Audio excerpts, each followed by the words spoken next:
Halo, aku Lili.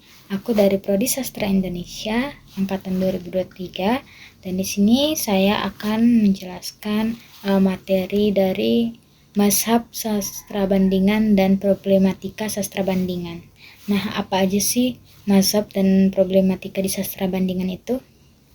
Sini aku jelasin. Nah, mazhab sastra bandingan adalah dua pendekatan utama dalam kajian sastra yang membandingkan karya sastra dari berbagai bahasa, budaya, dan periode.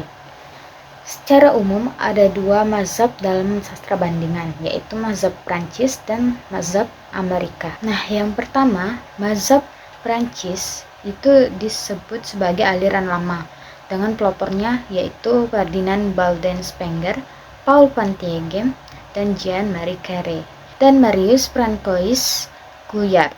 Pada mazhab Prancis, karya sastra yang dibandingkan berupa karya sastra nasional dan karya sastra nasional lainnya, bahasa karya sastra yang berbeda, pengaruh dan keterpengaruhan antara satu karya dengan karya yang lain. Nah, mazhab Amerika sebagai aliran baru ini cenderung membebaskan jika karya sastra dapat dibandingkan dan didisiplinkan dengan ilmu lain seperti psikologi, ekonomi, politik, agama, dan filsafat. Perbedaannya, mazhab Prancis membandingkan secara sistematik dan mazhab Amerika dengan perbandingan di luar sistematik sastra. Nah, para pendukung aliran mazhab Prancis ini memiliki kesamaan pendapat. Meskipun demikian, secara individu, terdapat perbedaan dalam hal-hal tertentu di antara mereka. Guyard dan Carré misalnya berpendapat bahwa penelitian pengaruh kurang meyakinkan. Bagi mereka, penelitian pengaruh lebih baik diarahkan kepada penerimaan, perantara, sikap seseorang terhadap sebuah negara pada suatu saat tertentu, perjalanan pengarang, dan sejenisnya. Sebaliknya, Van Tighem berpendapat bahwa penelitian pengaruh itu perlu. Misalnya karya-karya Paul Hazard tentang peran Eropa. Dapat disimpulkan dari situ bahwa sastra bandingan adalah pembandingan sastra secara sistematis dari dua negara yang berlainan. Dalam hal bandingan, ini aliran Prancis lebih cenderung kepada hal-hal yang dapat dibuktikan dengan hal-hal yang nyata. Misalnya dokumen pribadi tentang pengarang dan menolak kritik sastra sebagai unsur utama dari penelitian sastra bandingan yang hanya memperlihatkan analogi dan perbedaan saja. Nah, kita masuk ke aliran yang kedua, itu aliran Amerika. Ini dinamakan karena aliran ini mengembangkan aliran dari Prancis. Antara aliran Prancis dan aliran Amerika memiliki wawasan yang berbeda, namun tidak saling bertentangan. Aliran Amerika atau aliran baru cenderung lebih longgar dalam membandingkan karya sastra. Di samping sepaham dengan aliran Prancis dalam hal tertentu, mempunyai pandangan lain mengenai konsep pembandingan.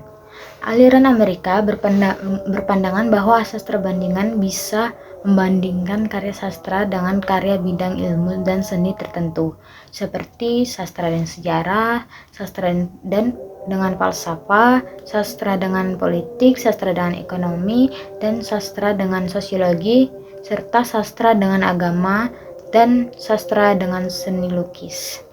Bandingan seperti ini dapat memperluas peran sastra bagi segmen kehidupan lain.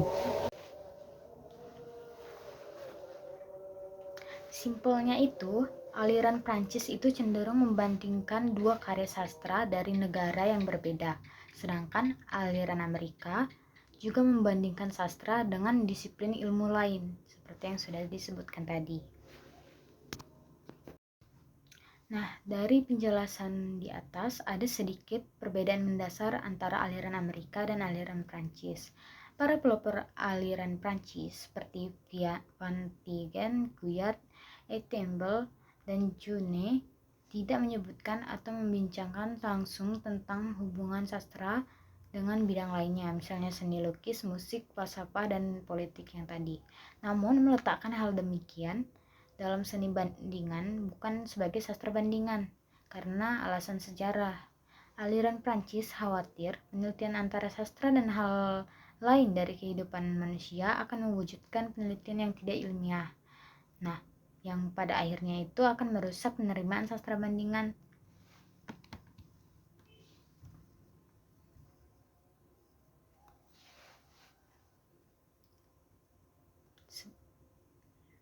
yang akan merusak sastra bandingan sebagai bidang ilmu yang disegani. Meskipun begitu, aliran Prancis menganggap bandingan antara sastra dan non-sastra sekedar seni bandingan dan bukan sastra bandingan. Nah, perbedaan pendapat yang tadi antara Van Tighem yang perlu pengaruh dan penerimaan dan perantara dalam aliran Prancis, karena dalam aliran ini dia berpendapat bahwa penelitian tentang pengaruh adalah hal yang penting dan perlu dilakukan. Berbeda dengan beberapa tokoh lain dalam aliran Prancis seperti Guyatt dan Carré yang menganggap penelitian pengaruh itu kurang meyakinkan dan lebih menekankan pada penerimaan dan perantaraan. Nah, Van Tighem menilai bahwa mempelajari pengaruh bisa memberikan bukti nyata tentang kaitan dan hubungan antara kesusastraan dari berbagai negara yang penting dalam kajian sastra banding ala Prancis. Dengan kata lain, Van Tighem menyatakan bahwa pengaruh memiliki peran esensial dalam menjelaskan bagaimana karya sastra dari satu negara dapat mempengaruhi karya sastra dengan negara lain, dan ini menjadi bagian penting dalam pemahaman penerimaan dan perantara dalam aliran sastra bandingan Prancis.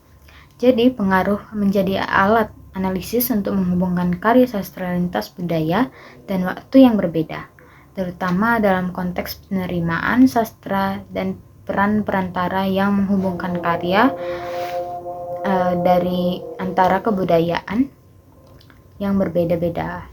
Guyatt dan Carré berpendapat bahwa penelitian tentang pengaruh kurang meyakinkan karena penelitian pengaruh seringkali membingungkan dan sulit dipastikan kebenarannya secara pasti, seperti yang sudah dijelaskan tadi. Mereka menganggap penelitian sebaiknya lebih diarahkan kepada konsep penerimaan dan perantaraan yang fokus pada sikap seorang pengarang terhadap sebuah negara pada waktu tertentu serta perjalanan pengarang tersebut. Dengan pendekatan ini, mereka lebih menekankan aspek yang bisa dilihat dari posisi dan konteks pengarang dalam hubungan antar bangsa dan budaya dibandingkan hanya berfokus pada pengaruh langsung dari karya sastra itu. Selain itu, aliran Prancis yang diwakili oleh Guyatt dan Carré cenderung menghindari pendekatan yang menggabungkan sastra dengan bidang lain seperti seni lukis, musik, filsafat, dan politik tadi. Mereka khawatir hal itu bisa membuat penelitian sastra bandingan menjadi tidak ilmiah dan merusak citra sastra bandingan sebagai bidang ilmu yang disegani. Oleh sebab itu, mereka menganggap bandingan antara sastra dan hal-hal di luar sastra hanya termasuk dalam seni bandingan, bukan sastra bandingan sejati. Jadi, fokus mereka lebih pada bukti nyata dan dokumenter, seperti dokumenter pribadi, pengarang, yang dianggap lebih konkret dibandingkan teori pengaruh yang dapat bersifat spekulatif. Kita masuk dalam problematika dalam sastra bandingan. Ada beberapa problematika dalam sastra bandingan. Yang pertama itu adalah masalah metodologi. Sastra bandingan memiliki metode yang tidak jauh berbeda dengan kritik sastra, yang menitik beratkan studi pada aspek kesejarahan teks dan hubungan faktual antara dua karya atau lebih. Namun, analisis sastra bandingan sering mengalami kesulitan dan dalam menemukan sesuatu yang signifikan dan orisinal, sehingga analisis menjadi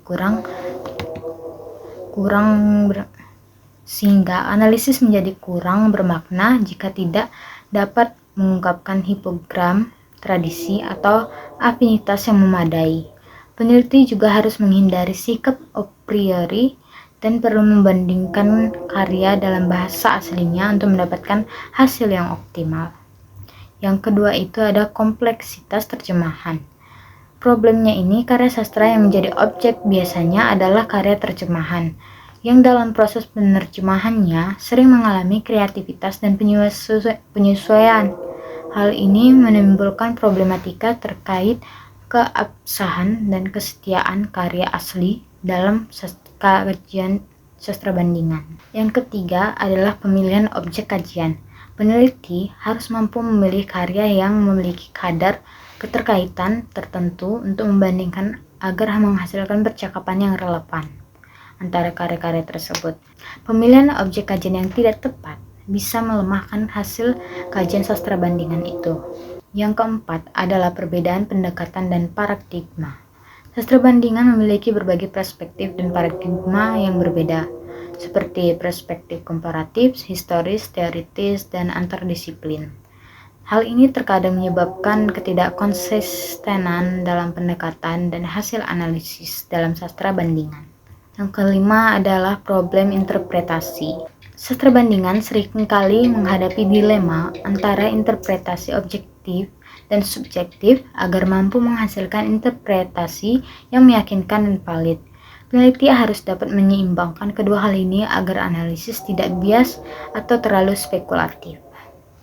Nah, jadi kesimpulannya yang didapat, aliran Prancis tadi dari pendapat Guillard dan Carré itu penelitian pengaruh kurang meyakinkan. Bagi mereka, penelitian pengaruh lebih baik diarahkan kepada penerimaan dan perantaraan.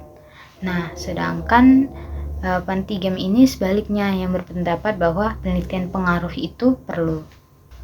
Nah, sedangkan aliran Amerika itu adalah aliran baru yang dikembangkan dari aliran Prancis. Aliran Amerika berpandangan bahwa sastra bandingan bisa membandingkan karya sastra dengan karya bidang ilmu yang lainnya, seperti sastra dengan sejarah, sastra dengan falsafah, sastra dengan politik, sastra dengan ekonomi, sastra dengan sosiologi, sastra dengan agama, dan sastra dengan seni lukis, dan ilmu lainnya.